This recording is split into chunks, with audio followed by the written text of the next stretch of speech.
बिस्मिल्लाहिर्रहमानिर्रहीम अस्सलाम वालेकुम। आज बनाने जा रही हूँ जी मलाई टिक्का बोटी चिकन मलाई टिक्का बोटी बहुत ही ज़बरदस्त रेस्टोरेंट स्टाइल की बनेगी। बहुत ही एक्सीलेंट होती है रेसिपी।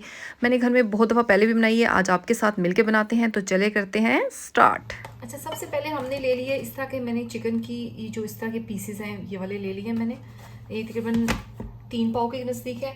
अब इसमें जाएगा जी ये कश्मीरी लाल मिर्च, ये तकरीबन 1 टीस्पून है।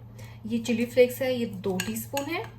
ये वाली चिलीज जो होती है नॉर्मल जो होती हैं, ये भी तकरीबन 1.5 टीस्पून के नज़दीक है। जिंजर गार्लिक पेस्ट है, ये भी 1 टीस्पून है। ब्लैक पेपर इस तरह की थोड़ी मोटी कुटी हुई, ये भी 1 टीस्पून ही है। और ये मैंने ले लिया है जी तंदूरी मसाला, तकरीबन 2 टेबल स्पून के नज़दीक भर के। ये सारे मसाले इसमें पहले ऐड कर देते हैं। अब इसमें हम लोग ये तकरीबन दही जो है वो 2 टेबल स्पून के नज़दीक है, वो डाल देते हैं। ये मैंने साबुत, ठीक है, ये मोटी वाली ये मैंने तकरीबन 10 ले ली होंगी। अब मैंने इसको ये क्या करना है जी, इसमें ऐड कर देना है। इसमें तकरीबन हाफ से ज़्यादा लेमन थोड़ा इसको स्क्वीज़ कर देना है अच्छी तरह से। इसमें तकरीबन 2 टेबल स्पून के नज़दीक ऑयल चला जाएगा। ये मैं इसमें इसलिए डाल रही हूँ कि अब इसमें हमने डाल के इसको ब्लेंड करना है। ये जो चिलीज़ है तकरीबन भर के टेबल स्पून 3 से 4 में डालूंगी फ्रेश क्रीम के, कोई भी ब्रांड की ले सकते हैं आप। ये डबल क्रीम है, ये थोड़ी भी डालें तो सही होगी, लेकिन फिर भी मैं इसमें ज़्यादा डाल रही हूँ क्योंकि इसमें क्रीम का ही टेक्सचर जो है वो ज़्यादा होता है, ठीक है। ये भर के 3-4 टेबल स्पून मैंने डाली। अब मैं इस हैंड ब्लेंडर से इस तमाम मसालों को मैं ब्लेंड करने लगी हूँ। इनको ब्लेंड कर लेते हैं हम लोग, इनका एक स्मूथ सा पेस्ट बना लेते हैं। पेस्ट है, हम इसको इसमें ऐड कर देंगे अच्छी तरह से, कलर के ऐड करते हैं। ये अच्छी तरह से इनके अंदर आप मसाला लगा दें और इसको तकरीबन 10 मिनट का रेस्ट दे दें। फिर इसको हम लोग ग्रिल पे रख के तैयार करते हैं।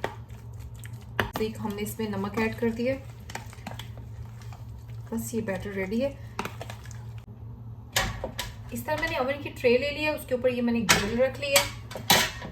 ये इस तरह की होती है ताकि अगर हम ऊपर जो भी रखते हैं इसमें, जैसे मैंने फिश बनाई थी, कोई भी चीज़ रखते हैं तो उसका एक्सेस वाटर यहाँ नीचे चला जाता है, तो ये चीज़ जो होती है वो ख़राब नहीं होती हमारी, ठीक है। अभी मैंने इसको हल्का सा ऑयलिंग कर लिया है। अब क्या करना है जी, इसको ये जो हमारी मैरिनेटेड बोटियाँ हैं इसको हमने शिफ्ट करना है इसके अंदर, ठीक है। अच्छा सा इसके ऊपर कोटिंग करके आपने एक एक को इस तरह रखते जाना है यहाँ, ठीक है, ताकि इक्वल सबके ऊपर मसाला लगा हो। बस थोड़ी थोड़ी दूर से इसको यूं रखते जाएं, क्योंकि ये चिकन है फौरी डन हो जाएगा। जैसे हमने उस दिन फिश बनाई थी वो भी जल्दी डन हो जाती है, तो इसको उतना टाइम नहीं लगेगा। ये मैंने इसको ग्रिल मेरी ऑन है, इसके ऊपर मैंने ये रख दिया। अब इसको तकरीबन हम 15 मिनट के बाद इसको निकालते हैं।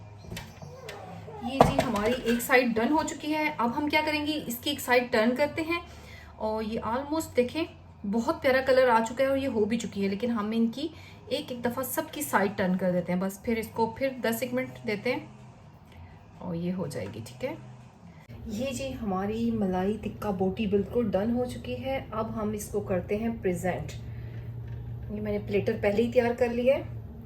इसको अच्छे तरीके से हम लोग यहाँ रख के इसको प्रेजेंट करते हैं। बहुत ज़बरदस्त किस्म की ये बिल्कुल गल चुका है।